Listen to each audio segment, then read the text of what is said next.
Kumpleto ang mga babalang ibinigay ni Michael sa kanya tungkol sa mga babaeng poprotektahan niya. Nakatulong din ng mga dagdag na impormasyong nakuha niya kina Ryder at Gabriel. Hindi na siya nagulat nang si Satin ang unang-unang kumumpronta sa kanya. Direct to the point ito. "You are Ishmael, right?" Tumango siya. "Paano mo nakilala agad?" "Hindi ako. Si Aki. Sinabi niya sa akin ang hinala niya. You simply confirmed it. Bakit ka pumayag na maging mayordomo rito?" "Utang ko kay Michael ang buhay ko at kalayaan mula sa Yakuza. Besides, I have no choice. He trapped me into this situation." "At si Akira?" "Wala siyang dapat na ikatakot sa akin. Hindi na siya nanganganib sa akin." "That's not the point. You will be making her uncomfortable kapag mananatili ka rito. She doesn't like men, and I think kasama ka roon." "Gusto kong umalis na lang ako." Tumango ito. "Matutulungan kitang makaalis dito." Wika nito. "Hindi ka mapipigilan ni Michael." Umiling siya. "Satin, I can leave this place anytime I want to, but I gave Michael my word. At sa paraang ito ko lang babayaran ang anumang utang na loob ko sa kanya. After this, I can live my own life." "Gaano katagal ang naging usapan niyo ni Michael na magtatrabaho ka rito?" "Depende yun kay Gabriel." "Kasama rin sa gulong ito ang lalaking yun?" Bulalas nito. "Dahil siyang dahilan kung bakit madalas na umaalis ka ng asyenda. Pag nakakuha na ng totoong mayordomo na hindi lamang kaya mamahala rito sa asyenda, kundi kaya ring ipagtanggol kayong lahat, ay aalis na ako. Pansamantalang araw ko rito." Kumunot ang noo nito. Ang Michael na iyon ang utak ng planong to. Ano bang pumasok sa ulo ng lalaking yon at sa dinami-rami ng gagawin niyang mayordomo ay ikaw pa? Napabuntong hininga ito. Mataman siya nitong pinagmasdan. Sinuri. Unti-unti, biglang nanlaki ang mga mata nito. "Oh my God! Ikaw ang lalaking pinili ni Michael para maging asawa ni Aki." Napanganga siya. Bigla ang pagpasok ni Akira sa locker room ng mga basketball players ng Blazers na naging dahilan ng pagkakagulo at pagkataranta ng lahat. Kanya-kanyang hanap ng maipantatakip sa mga katawan ng mga players. Wala ring sino man sa mga ito ang nakapigil sa kanya. Iyong mga bantay sa nakatangkang pigilan ay nagsipaghagisan. Ngunit baliwala ang sinapit ng mga lalaking iyon kumpara sa ginawa niya kay Michael. Ibinalibag niya ito sa sahig.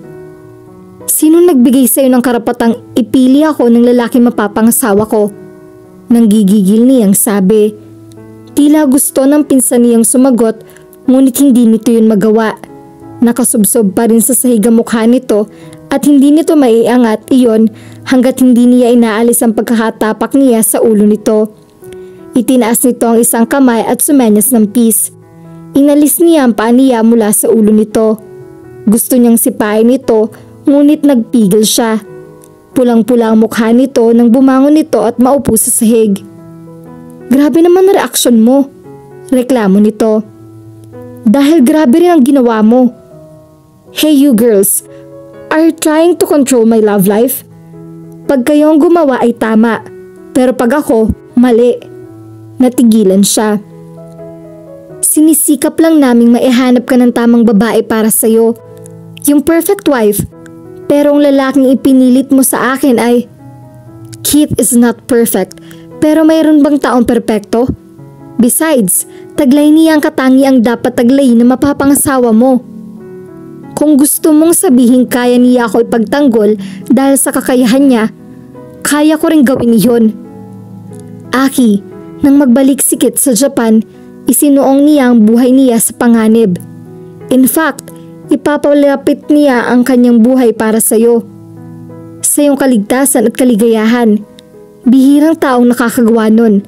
At sa kaso niya, it's even harder since kahit kailan ay hindi siya naging tagapagtanggol. He was trained to hunt, to... Napatingin ito sa paligid, sa mga taong nandun na nakakarinig sa sikreto ni Kit. Huminga ito ng malalim. "He loves you, Aki." Patuloy nito. Nakita ko iyon sa mga mata niya nung bago siya magbalik sa Japan. Noon ko rin na-realize na siya ang tamang lalaki para sa'yo.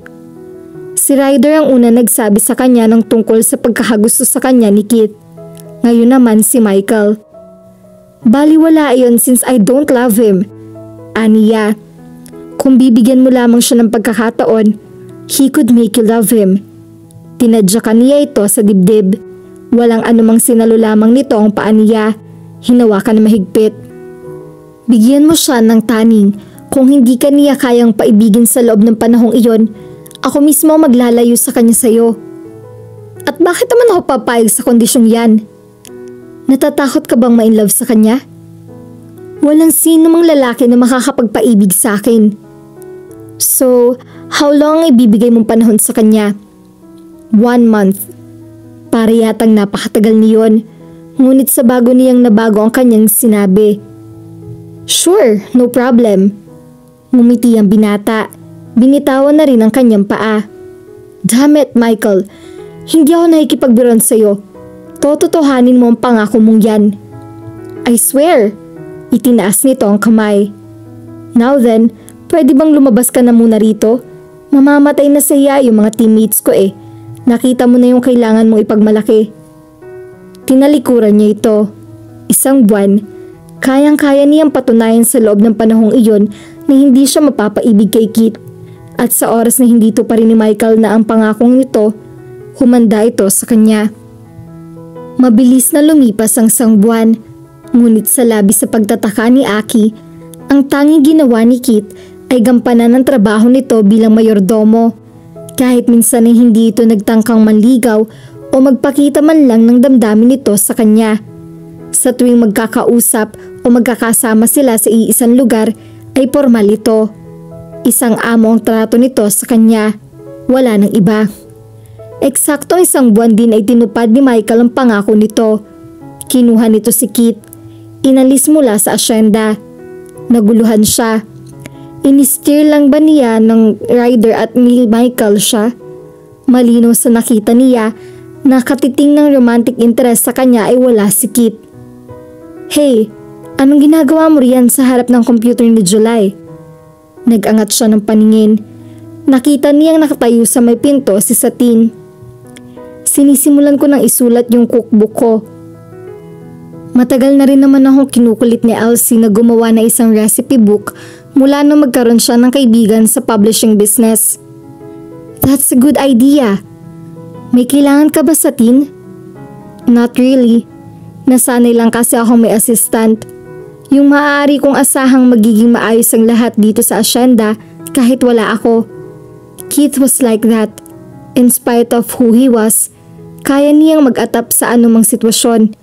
Mula nung umalis siya at wala namang makuhang kapalit na katulad niya si Gabriel. Oh, never mind. Ginugulo lamang kita sa pagsusulat mo. Nagsimula na itong tumalikod. Satin, lumingon ito. Sa tingin mo, totoo yung sinabi ni Michael na na-inlove sa akin si Keith? I mean, sa 1 buwan niyang pagtira dito, hindi ko naman nakitang interesado siya sa akin. Natawa ito. Aba, at pinag-aaralan mo pala mga kilos niya noon. Found him interesting, ha? Tiningnan niya ito ng masama. Oops, nakalimutan ko nga palang man-hater ka. I am not a man-hater. Bakit ba lahat na lamang ng tao ay ganun ang akala sa akin? I simply don't trust men sa unang pagkikita. Pag napatunayan kong wala silang kwenta, then I hate them. Pero oras na napatunayan kong okay sila, I respect them. Ganun nangyari kina Michael, Rafael, Lolo Gascon, Ryder at maging kay Gabriel mo. At si Ishmael? Si Keith. There's a possibility that I would get to like and respect him. Basta wag lamang siya magkakaroon ng romantic interest sa akin. Hindi ko gusto yon. Why not? Anong klaseng tanong yan? Pareho nating alam ko anong klase siyang tao. I can't love a man like that. Bakit? Magkakagusto ka ba sa isang tulad niya? Turan niya. Kailan naman naging mahalaga ang nakaraan ng isang tao? Hindi ba't ang importante ay kung ano siya ngayon? Besides, The guy was ready to sacrifice his life for you. That was something, lalo pat wala naman lamang siyang na inaasahang kapalit. Hindi sa pumapareho na ako sa takbo ng isip ni Michael, but Keith, in spite of what he was then, is a real man. A man who is willing to change and is capable of change. Napatunayan ko yon sa loob ng isang buwang pagtira niya rito at pagtulong sa atin. He's got character, you know. Baka marinig ni Gabriel yung pinagsasabi mo. Magselos yun. Hindi na nga siya mapakali dahil hindi ka pa nagpapakasal eh. Natawa ito. Halos lahat ng mga sinabi ko ay nagmula rin sa kanya. Nakilala rin niya ng husto ang reformed Kit. Muli ay natagpuan ni Kit ang sariling may hawak na mga baril at iba pang sandata. Ngunit kung dati ginagamit niya mga ito sa pagkitil sa buhay, ngayon ay ginagamit niya ito upang protektahan ang buhay niya. Mula nang umalis siya ng Pilipinas, nagkaroon siya ng trabaho sa isang security agency. Madali niyang napatunayan sa may-aring agency ang galing niya. Ang mga dating rating pinipitsuging trabaho ay napatilian ngayon ng mga high-profile jobs. Tulad na lamang ngayon, ang team niya ang nag-assign para protektahan ang anak ng dalaga ng isang US congressman. Mayroon kasing nagtatangka sa buhay at sa pamilya nito. May preconceived notion na siya sa mga anak ng politician. Mayayabang ang mga to, matigas ang ulo at all-out pain in the ass. Nabigla tuloy siya na makilala niya si Arbella Hartford. Walang anumang kayabangan sa katawan ng dalaga. Down to earth ito at pantay na pantay ang trato sa lahat. Kung pakisamahan pa nga sila ng mga bantay nito ay anime barkada. Very interested din ito sa mga bagong bagay. Tulad na lamang ng kakayahan niya sa martial arts. Hindi na ito nag-aksaya ng panahon. Agad itong nagpaturo sa kanya. Akala ko'y magaling ka lamang lumaban at gumamit ng weapons, Kit. I never thought na marami ka ring nalalaman tungkol sa household chores. Natatawang sabi nito habang iniikutan siya nito at hinahanap na pagkakataon kung kailan siya nito maaatake. Are you trying to distract me? Walang nakakalagpas ng movement dito sa kanyang mga mata. No, just curious. Bigla itong umatake. Nasalo niya mga atake nito. Ito pa lamang ay 3 araw ng pagtuturo niya rito. Ngunit nakuha na nito ang mga importanteng moves na itinuro niya sa pakikipaglaban. Mukhang may background din ito sa martial arts. Umigkas ang paa nito. Nasapol niya ito sa kanyang tagiliran. Hindi na niya pinatagal pa ang laban. Natapos iyon na nakadapa ito sa sahig habang binabaliti niya ang braso nito sa likuran nito. Matatagalan pa bago mo ako matalo, Arabella. Natatawa niyang sabi bago niya ito bitawan at hayaang nakatayo ito. Hindi naman ikaw ang gusto kong matalo. Just some guy na may atraso sa akin. Tuksong nagbalik sa isipan niya si Aki. Magaling lumaban ng babaeng yon. Matapang. Hindi nalalayo ang ugali nito kay Arbella. Kinuha ng dalaga isang towel at nagpunas ng pawis. So, saan ka nga natuto ng household chores? Pangungulit nito sa kanya. Natuklasan nito ang skill niyang iyon dahil na rin sa halos 2 linggo na sila rito sa safe house. At alam niya kung paano i-manage ang mga simpleng bagay mula sa pag-aayos ng mga gamit nila, sa mga lulutuin nila hanggang sa tamang paglalaba ng damit. Nagtrabaho ako bilang mayordomo sa Pilipinas. Natawa ito. Mayordomo? Mayayaman lamang ang mayroon nun. Sino bang pamilya ang pinagtrabahuhan mo? Ayala ba o yung mga Zubel? I don't think you know them. Hindi sila ganun kayaman o kapopular. Hey, nakapunta na ako ng ilang beses sa Pilipinas. I know some people there. Pero natitiyak kong hindi mo kilala ang mga lagwarga. Natigilan ito. Napansin niya ang pagtalim ng mga mata nito. Ngunit pilit nitong itinago ang reaksyon nito sa pamamagitan ng pagtalikod sa kanya. You know them? Usisa niya bagamat nagkahinala na siyang hindi basta lamang casual ang pagkakakilala nito sa pamilya Reguarga. Hindi masyado. Anyway, I need to take a break sa session na to. Lumabas ito ng training room. Naalala niya ang sinabi nito kanina. Ang pagnanais nitong mapabagsak ang isang lalaki na may atraso rito. Si Michael Reguarga ang naging pangunahing suspect niya na dahilan ng pagtalim ng mga mata nito. Ex-girlfriend kaya ni Michael si Arabella Hartford? At dito na po nagtatapos ang part 7 ng ating kwento. Sabay-sabay po nating abangan ang susunod pang mga kabanata.